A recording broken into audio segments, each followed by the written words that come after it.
Cerita diawali dengan memperlihatkan seorang kakak bernama Mike yang sedang mengantar adiknya ke bandara untuk pergi berjuang. Diketahui jika si adiknya adalah seorang mekanik yang handal di TNI. Namun, meski begitu, Mike tetap khawatir akan kepergian yang pasti penuh risiko. Setibanya di bandara, adiknya memberikan sepucuk surat yang berisi surat wasiat.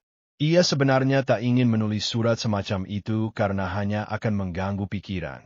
Namun, karena itu adalah perintah dari sang atasan, adik pun terpaksa harus melakukannya. Selain sama-sama seorang mekanik mobil handal di kotanya, Mike juga punya hobi panjat tebing ekstrem sebagai bentuk refleksi. Bahkan saat ini ia sedang mendaki sebuah tebing tinggi di wilayah pegunungan, di mana hal tak terduga terjadi saat beberapa kerikil tiba-tiba berjatuhan dari atas dan gara-gara tali pengaman yang menyangkut yang percuma takut. Mike sigap memotong tali dan kembali memanjat tanpa perlindungan. Namun karena sudah biasa Mike aman-aman saja, ia pun berhasil sampai ke puncak dalam keadaan selamat. Waktu pun berlalu Mike mendapat kabar buruk bahwasanya adik semata wayang gugur dalam pertempuran terekam saat adiknya YG sedang melakukan perbaikan kendaraan mengalami penembakan sampai akhirnya pindah alam tak terselamatkan. Setelah pemakaman selesai, dan Mike pun hidup sebatang kara, ia pun membuka surat pemberian di awal tadi. Yang inti dari surat tersebut adalah, Mike harus menaburkan abu mendiang di terjang tinggi Gunung Batu Everest. Tak banyak pikir, Mike pun langsung cabut memesan tiket menuju Kathmandu, Nepal demi memenuhi surat atau wasiat adiknya. Karena ini adalah kali pertama Mike pergi ke sana, ia sengaja memesan pemandu wisata agar lebih mudah dalam perjalanannya. Mike pun tiba di bandara dan langsung mendatangi resepsionis untuk bertemu dengan pemandu pesanannya yang bernama Dani.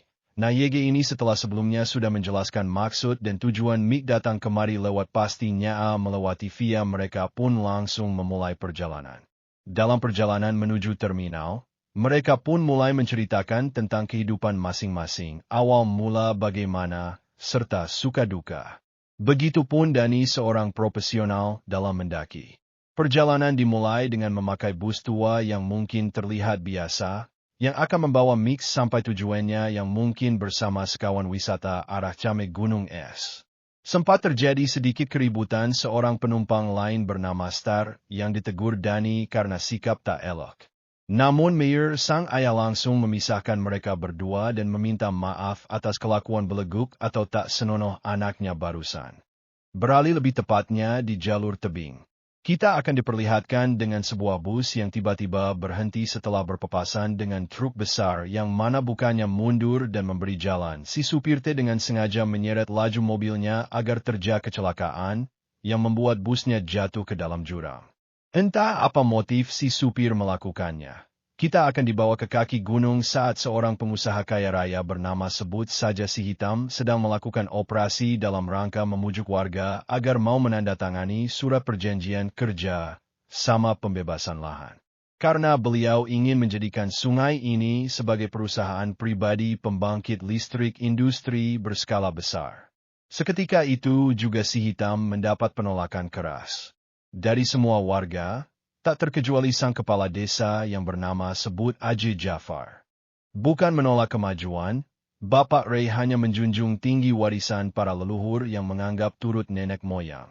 Tak lama, Jafar pun dikejutkan dengan kabar buruk dari sang anak, yaitu Pijay tentang insiden kecelakaan bus tadi pagi. Ia juga menambahkan, jika polisi sudah memeriksa TKP dan itu adalah murni kecelakaan. Namun, yang membuat Jafar terkejut adalah salah satu penumpang bus. Ternyata ayahnya Jafar, yang merupakan orang paling dihormati di desa YG. Dengan fakta ini disimpulkan bahwa Si Hitam adalah seorang mafia tanah jalur keras YG mana akan mendapatkan apapun yang diinginkan pastinya lewat kekejian. Koneksivitasnya tak terbatas dari mulai polisi tentara bayaran sampai Ani 2 Jafar pun antisipasi pergi cari solusi. Yaitu ia pergi menuju bukit pondok rahasia persembunyiannya. Namun Vijay anak Jafar masih berkeliaran membeli stok makanan untuk mereka bertahan selama dalam pelarian. Jafar memberitahu bahwa ia akan pergi duluan, dan menyuruh Vijay segera menyusul. Jika ada apa-apa di jalan, jangan lupa gunakan kode saat Vijay mengirimkan pesan tanpa sadar. Jika saat ini sudah ada 2 orang asing yang membuntutinya dari belakang. Secara kebetulan, bus yang Vijay naiki adalah bus yang sama dengan Mike dan rombongan gunakan. Tak lama, datanglah 2 orang mencurigakan yang juga sama-sama ikut naik, di mana si wanita yang bernama, atau panggil saja Abi ini pun sekonyong-konyong mengeluarkan senjata dari balik tasnya. Dan alhasil, perjalanan yang di awal akan berkesan, estetik seketika berubah menjadi percik 2 mimpi buruk saat kedua orang ini memaksa membajak. Tak hanya mengancam akan menghabisi, Ani juga menyabotase media atau ponsel semua agar tak ada yang melaporkan kejadian ini. Tak hanya menyandera semua penumpang tetap berada dalam bus, Ani juga memerintahkan sopir yang bernama Abdullah ini untuk merubah rute perjalanan menuju arah tebing jurang bekas jalur sang kaki kecelakaan. Meski sudah dijelaskan Abdul bahwa busnya tidak akan sanggup menaiki tanjakan di sana, Ani terkeuh-keuh sambil menodongkan senjatanya. Setelah bis memasuki jalur tebing, Ani menelepon seseorang yang entah siapa itu. Namun, dari bisik-bisik yang terdengar, mereka sedang mengatur pertemuan di suatu titik untuk melakukan pertukaran. Dani menyimpulkan jika ini fix sebuah penculikan, sebagai orang yang lama hidup akan situasi mencekam, Dani tahu betul jika penjahat di daerah sini tidak pernah meninggalkan 1 orang pun saksi mata. Dengan fakta bahwa keselamatan para penumpang sedang terancam, Mike langsung putar otak muncul ide cari celah untuk menghabisi mereka berdua. Melihat ke bawah tepat di kursinya terlihat celah, ia pun menyuruh Dani mengambilkan palu camping yang akan digesekkan pada ban mobil. Setelah bannya meledak dan mengeluarkan asap tebal, disitulah Mike dan Dani mulai melakukan aksi. Beres menjatuhkan si pria tinggi ditendang pergi. Kini Mike pindah ke kursi belakang untuk membantu Dani. Beruntung, Star menemukan sepucuk pistol milik Ani yang sebelumnya terjatuh, sehingga ia langsung melemparnya ke arah Dani dan berhasil mentotok bebatak Siani hingga pingsan, lolos dari 2 penjahat. Barusan, tanpa hirauan tentang perjalanan bus YG mereka tunggangi hampir terjatuh ke jurang mereka dibuat tegang. Saat bus yang mereka tumpangi tinggal sedikit lagi jatuh ke dalam jurang. Untuknya mereka selamat. Tak lama datanglah 2 petugas polisi yang katanya kebetulan sedang melakukan patroli tanpa menaruh rasa curiga sedikitpun. Dani langsung menyerahkan Ani dan menceritakan kronologi, termasuk seorang PJYG hampir mati dikejar 2. Disinilah mereka sekarang, terdampar di kaki gunung, di tempat Vijay tinggal. Mayor cukup dibuat heran dengan penduduk sekitar, yang malah menutup diri saat ada polisi daerah ini. Sambil menunggu bus cedera, yang digarap Mike dan Abdul bersama, merasa ada yang janggal dengan gerak-gerik polisi ini, Mayor mengajak Dani untuk menanyakan kabar si Vijay. Pak polisi menjelaskan jika pemuda itu bernama Vijay, anaknya Jafar, kepala desa di daerah ini. Mendengar nama tersebut, Mayor pun jujur bahwa ia adalah seorang pengacara dari Amerika, yang Jafar sewa untuk membantu menyelesaikan masalah di desa ini. Diperlihatkan kemunculan 2 mobil lain, yang ternyata itu adalah si hitam bersama para oknum polisi. Benar, kecurigaan Mayor selama ini 2 penjahat di dalam bus tadi tidak lain dan tidak bukan adalah orang bayarannya yang ditugaskan untuk menculik Vijay. Dan orang yang Ani telepon di dalam bus tadi adalah oknum polisi yang sama-sama si hitam bayar untuk mengatur pertemuan. Tanpa banyak pikir, Hitam pun langsung mendatangi Vijay dan menanyakan terkait di mana keberadaan Jafar saat ini. Bukan lagi soal persetujuan atau sekedar tanda tangan sebidang tanah, tapi si Hitam berniat menghabisi mereka berdua karena sudah menjadi penghalang. Namun karena Vijay tak kunjung buka mulut, si Hitam pun menyuruh oknum polisi untuk kasih maut Vijay dihajar hampir tak sadar. Beralih Mayor YG dibuat khawatir karena seorang Vijay tak kunjung datang. Setelah menjelaskan kepada Mike tentang urusannya datang kemari, ia akhirnya mau mengerti dan akan membantu menyelamatkannya semata-mata atas dasar kemanusiaan. Mike menyuruh Star membantu Abdul menyelesaikan perbaikan busnya. Sedabanya di depan gudang, dan mendengar suara merintih kesakitan. Tak pikir panjang, Mike pun menghajar si penjaga pintu hingga tak sadar. Melihat si oknum menyiksa Pijay dengan sebuah besi panas, Danny diam-diam menyelinap dari belakang dan mengambil senjata yang ada di sana. Tepat saat Pijay sudah bebas, datanglah si hitam dan para keroco yang cukup dibuat heran dengan wajah-wajah baru di desa ini. Setelah Mir angkat bicara tentang siapa dirinya dan apa tujuannya, sontak hitam pun seketika emosi, sambil mengeluarkan pistol dari sakunya. Akibat Mir banyak bacot nahasnya, ia dikasih tewas. Sementara itu Danny pergi duluan dan menyuruh Abdul untuk segera menyalakan busnya. Mike masih terlibat baku tembak dengan para keroco di dalam gudang, sempat tertembak di bagian perut. Namun buru-dua ikut IG lain tetapi bus pun seketika berhenti setelah si oknum berhasil menembak jatuh Abdul disusul dengan Danny yang memberikan tembakan balasan agar Mike punya waktu untuk mengambil alih kemudi. Entah sosok seperti apa Mike di masa lalu, kita akan diperlihatkan betapa tenang dan cepatnya beliau dalam berpikir tanpa arahan eksekusi situasi meski dibayang-bayangi mati. Skip cerita, tibalah sekawan di perbatasan Tiongkok-Nepal, dan akan mendinginkan mesin sejenak. Danny meminta maaf karena tidak bisa menyelamatkan ayah Star tadi dibunuh karena banyak ngeluh. Di samping itu Abdul ternyata masih hidup meski dalam keadaan sekarat. Mendengar Mike dan Danny akan berangkat menyelamatkan ayahnya Pijay, Abdul yang merasa tak bisa bertahan lagi pun meminta diturunkan, memperlambat si hitam yang pastinya sudah dekat. Dan bisa kita lihat inilah satu-satunya jalan menuju pondok yang bisa dilalui kendaraan besar dengan tingkat kejuraman mencapai 40 derajat.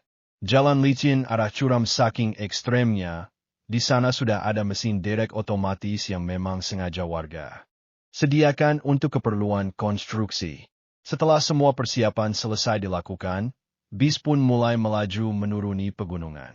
Dan belum juga setengah perjalanan muncul masalah serius saat mesin deret tiba-tiba macet akibat sudah lama tak dipakai, bermodalkan palu kabel deret pun dibuat buntu. Bisnya meluncur cepat sampai akhirnya beruntung mereka semua masih selamat.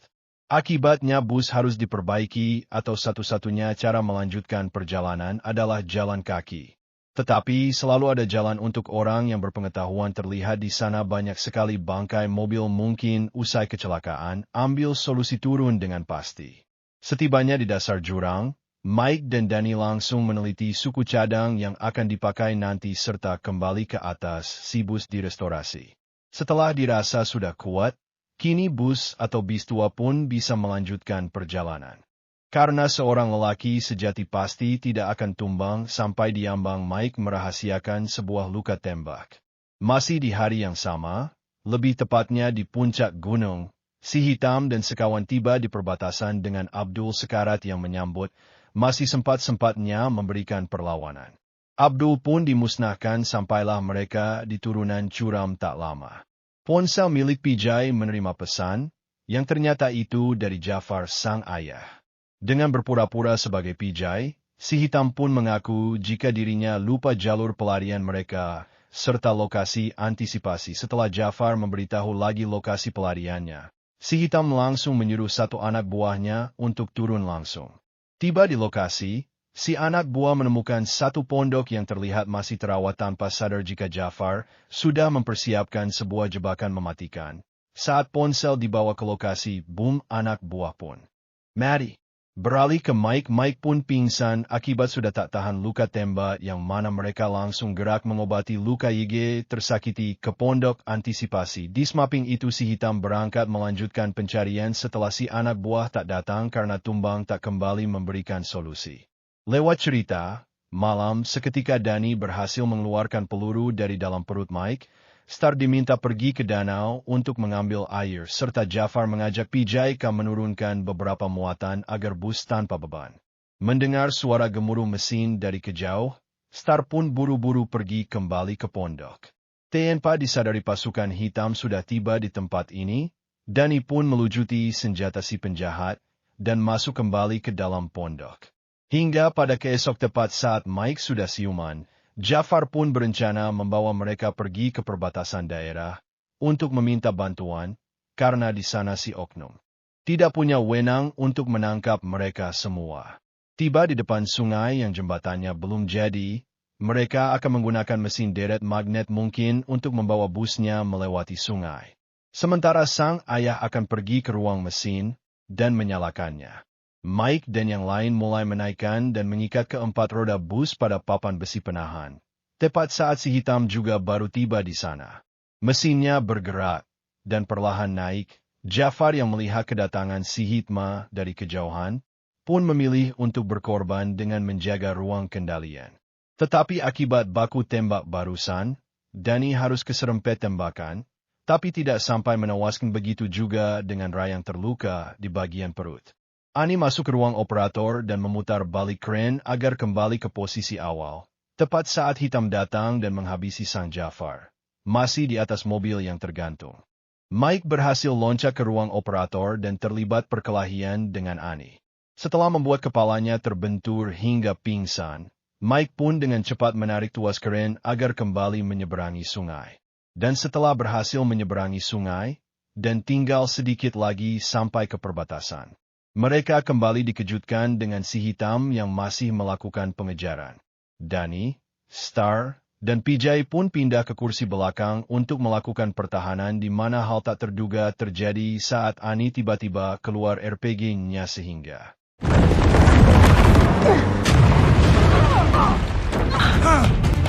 lolos dari ledakan terowongan barusan.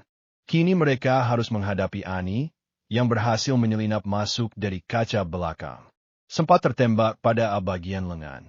Maklum Ani pembunuh bayaran, hal seperti itu mana mempan, sehingga lagi terjadilah baku hantam di dalam bus yang sempit ini.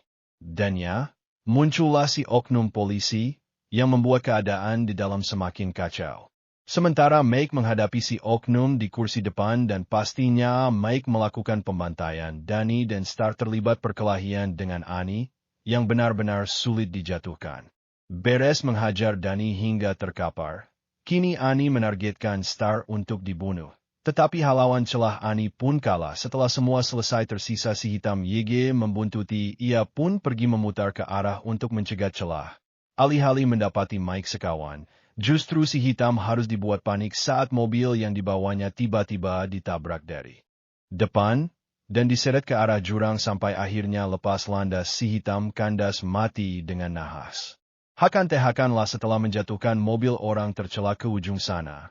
Tibalah mereka di perbatasan Tiongkok dan disambut baik oleh petugas yang langsung memberikan pertolongan. Tidak langsung pulang kembali ke rumah. Mike pergi mengantar PJ dan Star kembali ke desa yang setelah semuanya selesai, Mike pun akhirnya bisa menabur abu sang adik dengan tenang. Damn it, Mimi apa YG gak rugi? Mimi gak cuan. Pesan YG dapat kita ambil yaitu berkorban untuk orang lain adalah cara berkorban untuk diri sendiri, menolong orang lain adalah cara memperbaiki diri tetap. Bermanfaat, jaga maksiat, ingat kata-kata Gusdir Hoirun, nas anfohum, nas sebaik-baiknya manusia adalah memberi manfaat ke yang lainnya. Coba mengertilah, coba pahamilah arti cinta. I Mr. Iselware mengupas cerita sampai akar-akarnya. Thanks all and see you next time. Ku berjanji